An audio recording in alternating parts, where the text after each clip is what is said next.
Hi అండి. అందరికీ నమస్కారం. Welcome to my channel. ఈ వీడియోలో ఏపీ ప్రభుత్వ ఉద్యోగులకు, పెన్షనర్లకు పెండింగ్ బిల్లులు చెల్లింపులు జమ అయ్యే తాజా సమాచారం గురించి ఈ వీడియోలో తెలుసుకుందాము. వీడియో అయితే ఎక్కడే కానీ స్కిప్ చేయకుండా ఎండ్ వరకు చూసేయండి. అప్పుడే ఇన్ఫర్మేషన్ పూర్తిగా అర్థమవుతుంది.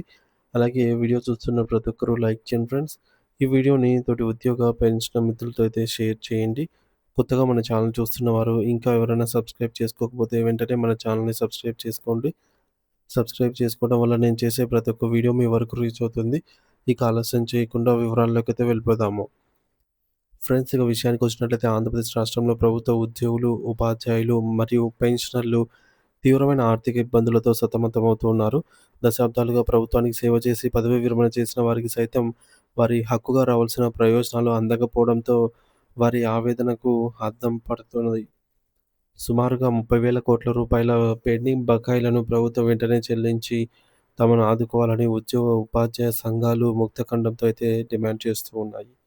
మరి ముఖ్యంగా పదవీ విరమణ చేసిన వారి కోసం అందని ప్రయోజనాలు, తీరని నిరీక్ష. పదవీ విరమణ తర్వాత ప్రశాంతంగా జీవితం గడపాలనుకున్న ఉద్యోగులకు కన్నీళ్లే మిగులుతున్నాయి.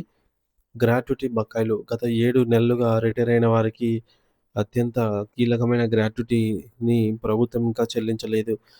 ELs, surrender leaves, surrender leave సంబంధించి ఎర్న్డ్ లీవ్ అమౌంట్ కూడా చెల్లింపులు అయితే పూర్తిగా నిలిచిపోయాయి. కమ్యుటేషన్ మాత్రమే.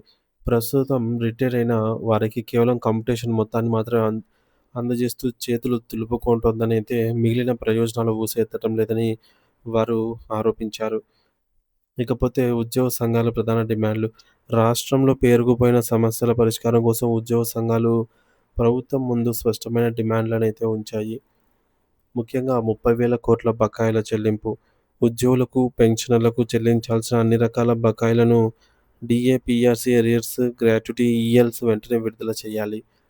రెండవది 12వ పీఆర్సీ ఏర్పాటు. కాలం చెల్లిన పాత పీఆర్సీ స్థానంలో ఉద్యోగుల ఆకాంక్షలకు అనుగుణంగా 12వ వేతన సవరణ సంఘం 12th పీఆర్సీ కమిటీని తక్షణమే ఏర్పాటు చేయాలి.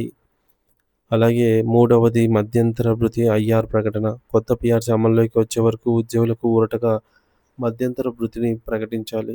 మూడవది బిల్లుల చెల్లింపుల తీరు. సగం ఊరట, సగం ఆవేదన. కొత్త ప్రభుత్వం వచ్చిన తర్వాత కొన్ని బిల్లుల చెల్లింపుల విషయంలో కొంత స్పష్టత వచ్చినప్పటికీ కీలకమైన బకాయిలు మాత్రం ఇంకా పెండింగ్‌లోనే ఉండిపోయాయి. ఇక చెల్లింపులు జరుగుతున్న బిల్లులు చూసుకున్నట్లయితే ముఖ్యంగా పెన్షన్లు. ప్రతి నెల పెన్షన్లనేవి మొదటి పని దినానే క్రెడిట్ అవుతూ ఉన్నాయి మాక్సిమం. జీతాల విషయానికొస్తే మొదటి పని దినం సాయంత్రం లేదా మరుసటి రోజు ఉదయానికే జీతాలు కూడా జమ అవుతూ ఉన్నాయి. ఇక సప్లిమెంటరీ మరియు అరియర్ బిల్స్ నెలలో 10-15 తేదీ, అలాగే 20-25 తేదీ మధ్యలో క్లియర్ అవుతూ వస్తూ ఉన్నాయి.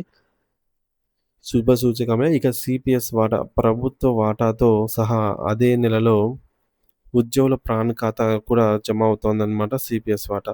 జీపీఎఫ్ఆర్, ఏపీజీఎల్ఐ లోన్లు, ఫైనల్ పేమెంట్స్ నెలకోసారి క్లియర్ చేస్తూ వస్తూ ఉన్నారు. కమ్యుటేషన్ బిల్లులు నెలలోపే క్రెడిట్ అవుతూ ఉన్నాయి. ఇవి ఇలా ఉండగా ఎప్పటికి చెల్లిస్తారో తెలియని బిల్లులు కూడా ఉన్నాయన్నమాట. సరెండర్ లీవ్ బిల్లులు సంవత్సరాలుగా పెండింగ్‌లో అయితే ఉన్నాయి. గ్రాట్యుటీ బిల్లులు 7 నెలలుగా పెండింగ్‌లో ఉన్నాయి. డీఏ అరియర్స్ రావాల్సిన బకాయిలు ఇప్పటికే చెల్లించలేదు. 11వ పీఆర్సీ అరియర్స్ 2022 జనవరి నుండి రావాల్సిన బకాయిలు ఎప్పుడు ఇస్తారో తెలియని పరిస్థితి. అలాగే ట్రాన్స్‌పోర్ట్ అలవెన్స్ టీఏ బిల్లులు ఏడాదికి పైగా పెండింగ్‌లోనే ఉండిపోయాయి.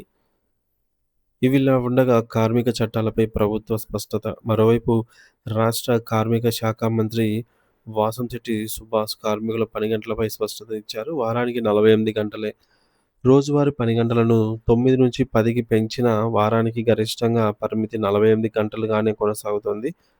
ఓవర్ టైమ్ పెంపు. త్రైమాసికానికి ఓవర్ టైమ్ పరిమితిని 75 గంటల నుండి 144 గంటలకు పెంచారు. దీనికి రెట్టింపు వేతనం అనేది వర్తిస్తుంది. ఇక తమ సమస్యలపై ప్రభుత్వం సానుకూలంగా నిర్ణయం తీసుకుంటుందని, తమకు న్యాయం చేస్తుందని లక్షలాది మంది ఉద్యోగులు, పెన్షనర్స్ అయితే ఆశగా ఎదురు చూస్తూ ఉన్నారు.